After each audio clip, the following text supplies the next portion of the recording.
And a 1-1 draw against Coventry City. Mick, your thoughts on that 90 minutes? Overall, we were disappointed with the result.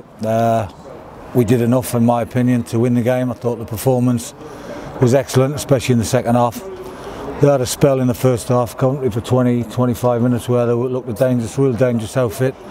We countered that, and second half we went on and we created numerous chances. And overall, we're disappointed with the result, but the performance, in my opinion, was excellent.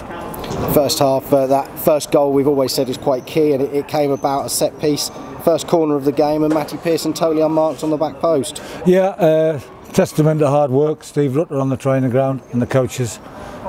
He got a free header at the back post, and it's something they work on daily. So we're delighted with that, with us getting a set piece goal. Yeah. Keeper probably won't want to see that one again, though. He certainly had the chance to save it, didn't he? He did. He had a bit of a fumble, but that's not our problem. Matty was in the right place at the right time, and he's got us a lead. Luton started the game well, and there'd been chances before that, hadn't they? Andrew Shinnie had gone close with a couple. James Collins had put one over the bar, and it seemed at that time as though it was just a case of waiting for the goal. But perhaps a different story after the goal. Coventry got back into it. They did, and fair play to them. You know, we got on numerous times down the right hand side with some very intricate play, especially from Jack Stacey and Andrew Shinnie. Cutbacks, and obviously Andrew bursting through a couple of times. And we could have gone in the lead, but fair play to Coventry, and that they play a very expansive game. They've got some good players, good young players who will go on to have good careers. And to be fair, they made it difficult for 20-25 minutes, and we had to counter that at half time. We had a little reshuffle, so to speak, at half time, and I think second half we countered their strengths very well, and I thought we were excellent second half. Certainly had a lot of the ball in that second period. What goes through your mind, and what do you say to the players at half time when you have been pegged back in that first half and perhaps they've just gone off the ball a little bit towards the end of that period?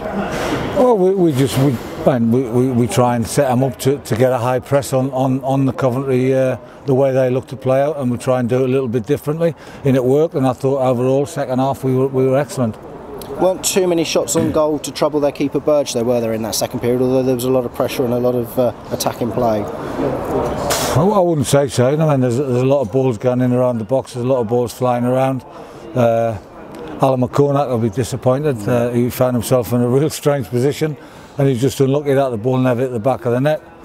Colo late on had a 1v1 and the keeper made a good save. So overall, when the team come in, especially in the second half, and they sit deep and they make it hard for you, it's very difficult to break them down. I thought we created more than enough chances for a home team. When you look at it overall for the weekend, a draw against Coventry, Barnsley and Portsmouth obviously drew against each other, Sunderland winning, it's not too bad coming out the other side, is it? I've said to the players in the dressing room, this will be a valuable point for us come the end of the season. These are a good outfit, these are a good team, he's got them set up really well, and they'll do some damage in this league if they carry on playing like that. You know, they're a real good team. There were a few penalty shouts, well, I say both ends of the field, they were all at one end at the Kenilworth Road end, but for both teams, your thoughts on, first of all, the James Shea incident in the first half? I have seen the three of them, I'll be honest with you. I'm going to be biased. I think James got the ball and the lads dived over. I think the handball was definitely not a penalty, but I think Danny Hilton, where he's gone down and Sterling has come across him, it looked like a penalty to me. But it's a tough job for the referees, it's a tough decision, it's a 50-50, do I give it, don't I give it, and he's gone the other way, and another day we could have had it, so we know how hard it is for them. And it's interesting, it's the same official that was at Oakwell earlier in the season, yeah, and didn't give the one against Danny late in that game. I didn't know that, I didn't have to have a word with him. But overall though, you're disappointed that it is only a draw at home, but pleased with the performance and the way that the players have been out there on the pitch for you once again. Absolutely. I mean, it's the way they work, the way they go about the business, and I keep saying it, it's testament to the way they work on the training ground, the spirit they have amongst themselves, the camaraderie, and they just stick together when they go and gets tough, and they go and got tough in the first half for 20 minutes, and they stuck to the guns, come through it, and as I've said, repeat myself, I thought we were a brilliant second half in terms of trying to create opportunities, and I don't think they hardly got an hour off in the second half. You've made some changes, obviously. Elliot Lee coming on and Kazenga Lualua. You've got a really strong bench to pick from there, haven't you? And as good as players missing out altogether from the squad at the moment. Yeah, it's tough. That's the toughest part of the job for me at the moment. I don't like it, leaving players in the stands. But we made a couple of changes. Elliot came in. He's back to fitness near enough. He come on for George, who's a really warm day today, and maybe a little bit of fatigue for George because he hasn't played a lot of football of late. And Kaz, we just thought we'd come on and we knew they'd go and sit deep. We knew they would they'd drop off and make it hard for us, and we just thought Kaz could come up with a bit of magic. And looking ahead then, your schedule's thrown out slightly with being a Sunday lunchtime kick-off, but you plan ahead and accordingly for Rochdale next Saturday and another full house here at Kenilworth Road. Yeah, Rochdale, they're here next Saturday. I saw them on Tuesday, went up to watch them. So they'll be difficult opponents. Obviously they had a beating yesterday, but that'll make it even harder for us because they'll be wounded and they'll want to come and try and correct that, you know. Thanks very much, mate. Pleasure. Cheers. Pleasure. Is there a temptation to make the changes any earlier today? So obviously Kazenga came on sort of 10-15 to go.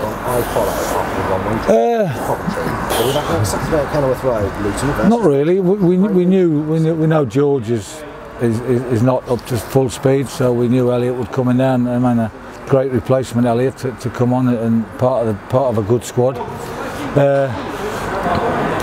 I thought Danny did well. I thought Danny played well, and it was just a matter of getting fresh legs on there. And as I said, bringing Kaz on to try and open something up in a condensed 18-yard box. It just never fell for us today. I mean, we tried and we created all kinds of opportunities, but the ball just never dropped for us. And there was two clear-cut chances, Colo and Maka. But fair play. Listen, we're happy with that performance. Absolutely. With Jason coming from the bench, is it hard to find someone to bring off for him almost? Because with another striker on there. Well, you're never going to bring your top goal scorer off. He's on fire in terms of goals this season. So we thought about changing shape, going to a different shape, but we were dominating throughout the second half. So we thought, why change? Just keep at it, and hopefully something would break for us. Unfortunately, it didn't. But we're happy with the performance.